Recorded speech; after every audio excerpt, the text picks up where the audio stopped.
جناب صدیق اکبر رضی اللہ تعالیٰ عنہ کا مقام اللہ احکم الحاکمین کے پاک قرآن نے واضح طور پہ فرما دیا، اذ ہما فی الغار اذ یقول لصاحبہ لا تحزن ان اللہ معنا۔ دیکھیں جناب سیدنا صدیق اکبر کا مقام کیا ہے کہ آپ خود بھی نبی رحمت صلی اللہ علیہ وسلم کے صحابی ہیں، آپ کے والد گرامی بھی نبی رحمت صلی اللہ علیہ وسلم کے صحابی ہیں، آپ کے بیٹے بھی نبی رحمت صلی اللہ علیہ وسلم کے صحابی ہیں، اور آپ کے پوتے بھی نبی رحمت صلی اللہ علیہ وسلم کے صحابی ہیں۔ یہ چار پشتیں ہیں جو نبی رحمت صلی اللہ علیہ وسلم کی صحابیت سے مشرف ہوئی ہیں۔ جناب حضرت صدیق اکبر کے والد گرامی جن کا نام اسم گرامی ہے ابو قحافہ۔ ابو قحافہ تو آپ کی کنیت ہے، اصل نام ہے آپ کا عثمان۔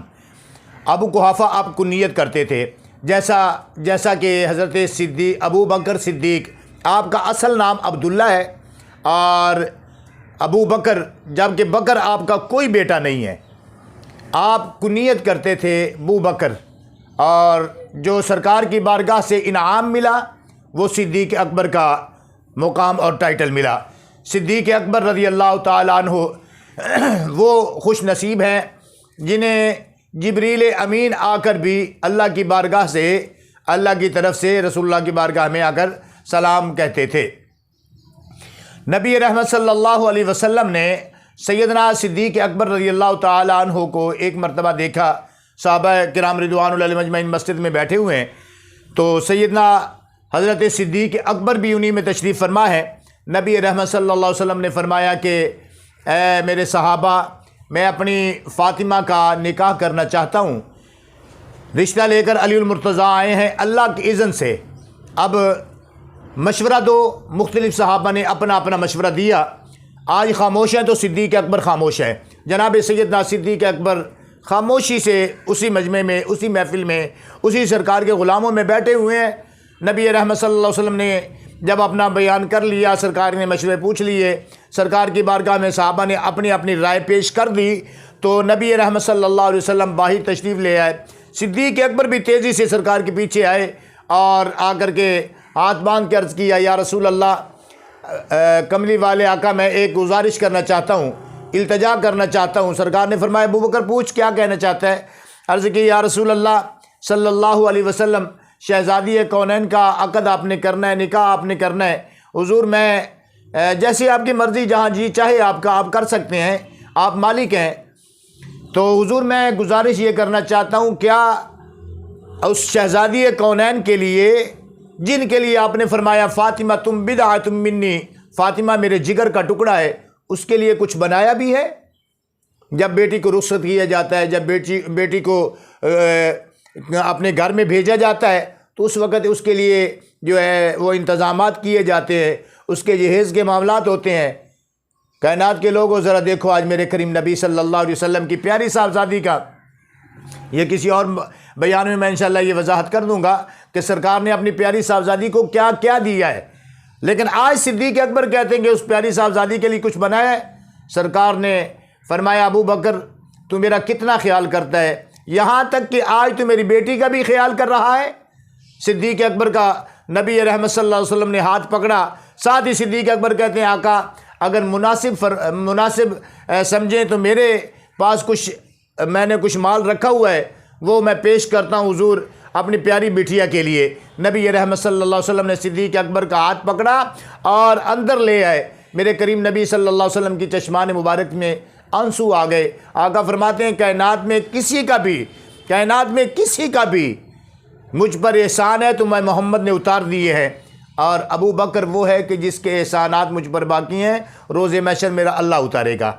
وہ صدیق اکبر رضی اللہ تعالیٰ عنہ جبکہ صدیق اکبر رضی اللہ تعالیٰ عنہ میرے کریم نبی کی بارگاہ میں بیٹھے ہوئے ہیں، وہ موقع جو آتا ہے جب سرکار نے فرمایا کہ اسلام کے لیے، اسلام کی بقا کے لیے اپنے اپنے گھروں سے سامان لے کر کے آؤ، اس وقت حضرت سیدنا فاروق اعظم رضی اللہ تعالیٰ عنہ آپ نے اپنے گھر کا سارا سامان اکٹھا کیا، آدھا علیحدہ رکھ لیا، آدھا علیحدہ رکھ لیا۔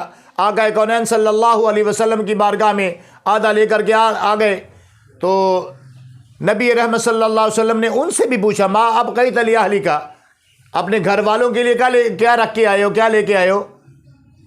عرض کی یا رسول اللہ آدھا سامان لے کے آیا ہوں، آدھا اپنے گھر والوں کے لیے رکھ کے آیا ہوں۔ اب نبی رحمت صلی اللہ علیہ وسلم نے جب فاروق اعظم کے بعد صدیق اکبر آئے تو صدیق اکبر نے سارا گھر کا سامان جو ہے وہ بارگاہ مصطفیٰ میں پیش کر دیا۔ میرے معزز سامعین کرام، حضرت صدیق اکبر نے جب سامان رکھا، سرکار نے یہ سوال ان پر بھی کر دیا۔ آقا فرماتے ہیں ما اب کئی تلی علی کا، ابو بکر اپنے گھر والوں کے لیے کیا چھوڑ کے آئے ہو؟ اب ابو بکر نے کمال قسم کا جواب دیا، کمال کر دیا ابو بکر نے۔ ابو بکر کیا کہتے ہیں؟ صدیق اکبر رضی اللہ تعالیٰ عنہ۔ اسی لیے ہمارے علماء فرماتے ہیں کہ افضل البشری بعد الانبیاء، صدیق اکبر وہ ہے کہ جو تمام نبی اور رسولوں کے بعد افضل و اعلیٰ ہے۔ وہ صدیق اکبر رضی اللہ تعالیٰ عنہ کہتے ہیں ما ابقیت لاہلی کا، ابو بکر اپنے گھر والوں کے لیے کیا چھوڑ کے آیا ہے؟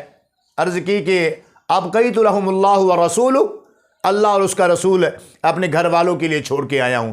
وہ صدیق اکبر ابھی بیٹھے ہوئے ہیں کہ جبریل امین بھی آ گئے۔ جبریل امین نے آ کر کے عرض کیا کہ یا رسول اللہ، ذرا اللہ سلام کہہ رہا ہے، اللہ فرماتے ہیں ذرا ابو بکر سے پوچھئے کہ ابو بکر کیا مجھ پہ راضی ہے؟ حضرت ابو بکر نے آنکھوں میں آنسو آ گئے، کہتے ہیں کہ اے کریم محبوب صلی اللہ علیہ وسلم، میرے پاس میرا کیا ہے؟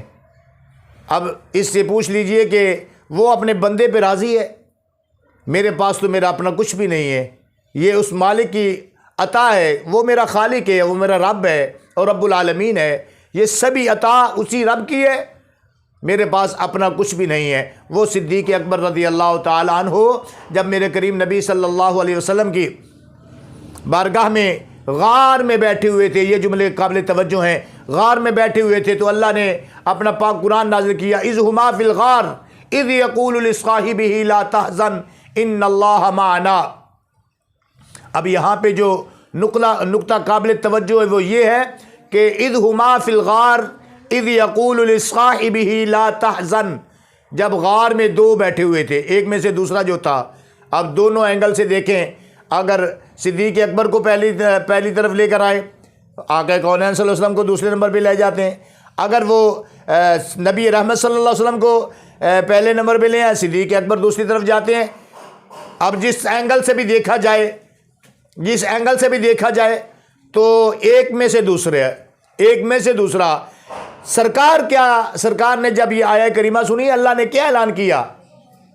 اللہ احکم الحاکمین فرماتے ہیں کہ لصاحبہ لا تحزن، جب وہ اپنے صحابی سے کہہ رہے تھے۔ اب یہاں قابل توجہ بات جو ہے وہ یہ ہے کہ کسی کو رسول اللہ صلی اللہ علیہ وسلم نے کہا کہ یہ میرا صحابی ہے، کسی کو صحابہ کرام نے کہا یہ ہمارا پیر بھائی ہے، یہ صحابی ہے۔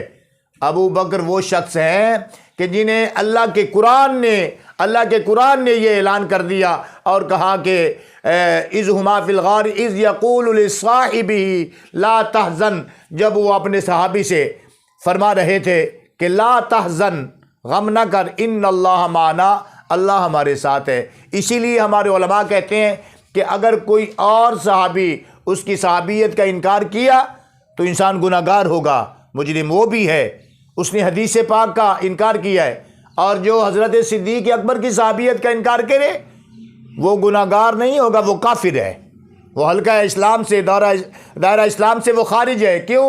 اس نے قرآن کی نص کا انکار کیا ہے۔ اب یہاں پہ قرآن کہہ رہا ہے اذ ہما فی الغار اذ یقول لصاحبہ، جب وہ اپنے صاحب سے اپنے صحابی سے کہہ رہے تھے لا تحزن، غم نہ کر، ان اللہ معنا۔ اب یہاں پہ صدیق اکبر کو، اور ساتھ یہ بھی گزارش کر دوں، 15 آیات قرآنی ہیں جو صدیق اکبر کی شان میں اللہ احکم الحاکمین نے نازل فرمائی ہیں، صدیق اکبر کے معاملات میں نازل ہوئی ہیں۔ تو اللہ احکم الحاکمین ہمیں صحیح معنی میں صحابہ کرام رضوان اللہ علیہم اجمعین کا ادب و احترام کرنے کی توفیق عطا فرمائے۔